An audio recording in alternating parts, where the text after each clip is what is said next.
Onde eu recebo hoje o nutricionista animal José Luiz Schneiders. Vamos falar sobre a necessidade de acrescentar vitaminas e minerais na ração animal. Mais especificamente, vamos falar sobre aves e suínos. Bom dia, obrigado pela presença aqui no nosso programa.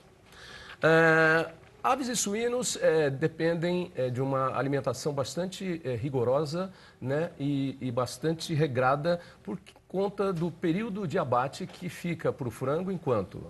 42 a 46 dias aproximadamente. E para o suíno? 110 a 140 dias. E aí entra o chamado premix, né? Isso. Não é, ele tem a ração normal, mas ele recebe ainda um adicional que é o premix. Isso. A ração normal sozinha não supre essas necessidades? Na verdade, Tavinho, o que acontece é que as dietas para aves e suínos no Brasil, elas são formuladas basicamente com milho e farelo de soja. Sim. As plantas, elas têm a sua quantidade específica de minerais e vitaminas. Entretanto, há vários empecilhos.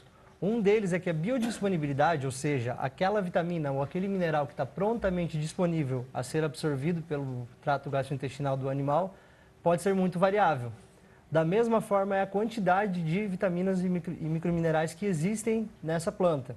Então, para a gente não correr o risco que o animal não tenha seus requerimentos de vitaminas e minerais atendidos, a gente já coloca via premix, justo por causa da variação que existe dentro da mesma planta.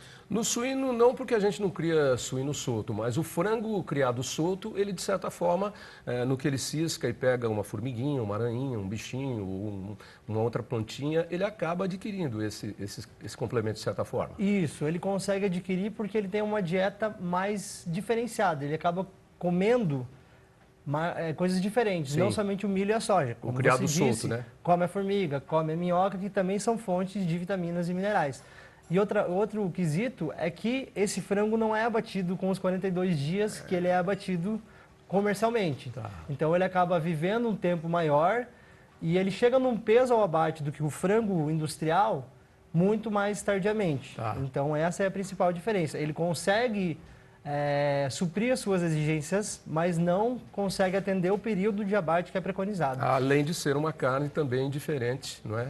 Exatamente, porque com o tempo a gente foi melhorando geneticamente os animais e aí a gente foi determinando as exigências diferentes. Então tem todo um estudo que é feito com base em cima disso. Bom, esse premix é o mesmo para aves e suínos ou não? Não. Diferentes, necessidades diferentes. Necessidades diferentes, inclusive dentro da mesma espécie a gente tem necessidades diferentes de vitaminas e minerais.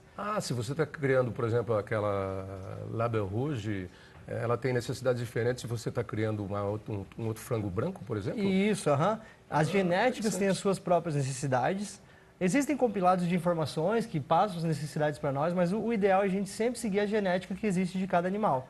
E mesmo assim, dentro da própria genética, exemplificando para frangos de corte, hoje em dia, industrialmente, a gente faz até 5 rações para frango de corte. Uma pré-inicial, uma inicial, 2 rações de crescimento e uma de abate. E você tem que administrar tudo isso nos 42 dias até o abate. Tudo isso, São períodos diferentes. São períodos diferentes, que a gente faz o cálculo com relação ao consumo de alimento do animal. O que ele precisa mais quando está novinho?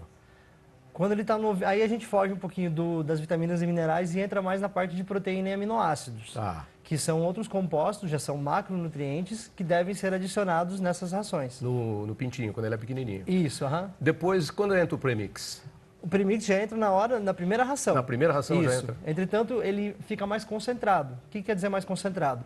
Ele tem uma quantidade maior de consumo por grama, porque o animal vai consumir menos, então ele precisa que as necessidades sejam atendidas por uma concentração maior de vitaminas e minerais. Igual eu tenho um cachorrinho novo lá em casa que está com 4 meses. Ele come uma comida diferente da outra que já está com 15 anos. Isso, né? Porque ele tem necessidades diferentes, está em formação, está em crescimento. Exatamente. É uma comida mais concentrada, que tem... É a mesma coisa nesse caso. E como o período é muito curto, tanto para aves quanto para suínos, a gente faz essas diferenciações das dietas justo para atender e não ter gasto com dinheiro, gasto econômico também, justo para atender as necessidades daquela determinada fase. O suíno já tem outras necessidades, por exemplo, mas o premix já entra desde cedo já? Sim, para ave entra cedo também desde cedo. Entretanto, quando é leitão, a gente tem que prestar mais atenção no fornecimento de ingredientes que sejam lácteos, porque até então o único alimento que o animal tinha era o leite da porca. Materno, Isso, exatamente.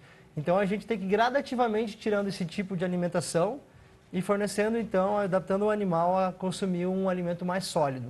Essa alimentação também vai muito para a produção da qualidade da carne. Por exemplo, o suíno criado em pocilga antigamente, ele visava basicamente adquirir gordura, né? Porque Isso. as pessoas não tinham modo de refrigerar e conservar os alimentos. Isso. Então a camada de gordura dele, de banho, era muito, muito grande. Isso. Com o advento dele, a ida dele para as granjas, ele passou a se tratar de forma diferente, onde tem pouquíssima gordura. Isso. Hoje em dia a gente visa mais reduzir a espessura de toucinho, que é o que a gente chama, aquela camada de gordura que você se referiu, e aumentar a quantidade de carne, tendo um animal aproximadamente com o mesmo peso que tinha antigamente. Quanto de peso um suíno é abatido hoje? Um suíno é abatido aproximadamente com 100 quilos. 100 quilos. Por aí. Aos 140 dias de idade dá para dizer que ele tem 100 quilos por aí. E o frango?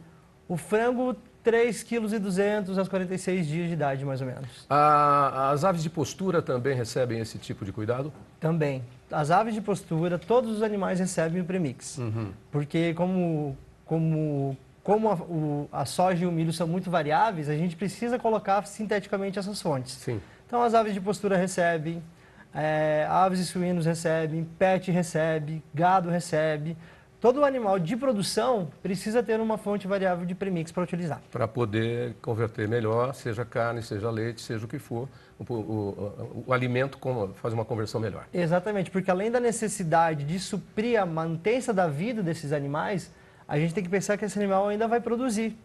Então, essa vitamina ela vai ser utilizada tanto para manter a vida, as funções metabólicas normais do animal. Saúde do animal. Exatamente. Vida, imunidade, crescimento, mineralização óssea e também para as funções de produção do animal. Então, vai ter um acréscimo, um plus, que deve ser respeitado também. E como se trata de animais para a produção, né, vão produzir alimento, é necessário manter esse ciclo, né, esse tempo de dias, porque a gente sabe que cada dia que ficar mais, quanto custa, né? E o alimento representa o quê? 70, quase 70, a gente 75? Leva 70, 75% da produção. Do custo da produção. Exatamente. Quer dizer, ficou mais uma semana porque não conseguiu o peso, é prejuízo. Exatamente. Então, por exemplo, não tem por que a gente fornecer a mesma quantidade de vitaminas e minerais que a gente fornecia para um pintinho até 7 dias de idade para um frango que está sendo abatido. Você vai estar jogando dinheiro no Jogando lixo. dinheiro fora.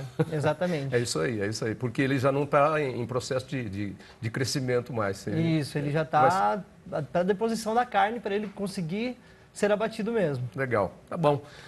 Vocês produzem esse premix? Quem são vocês? Sim, a gente é a Quintia. Quintia. Isso, Estamos situados em Colombo, na região metropolitana de Curitiba, no Paraná. E somos uma empresa que o nosso foco principal é a produção de premix. Ok. O endereço de vocês na internet qual é? É www.quintia.com. Lembrando que o Paraná é o maior produtor de aves de corte do Brasil. Isso, e um dos maiores de suínos também. De suínos também. Aham. Ok. Obrigado pela presença aqui. Eu que Prazer agradeço. Até Prazer, breve. viu? Até mais. Vamos a um rápido intervalo. Nós já voltamos com o nosso Dia a Dia Rural do Terra Viva. O Terra Viva é o canal que planta e cria o futuro. Até já.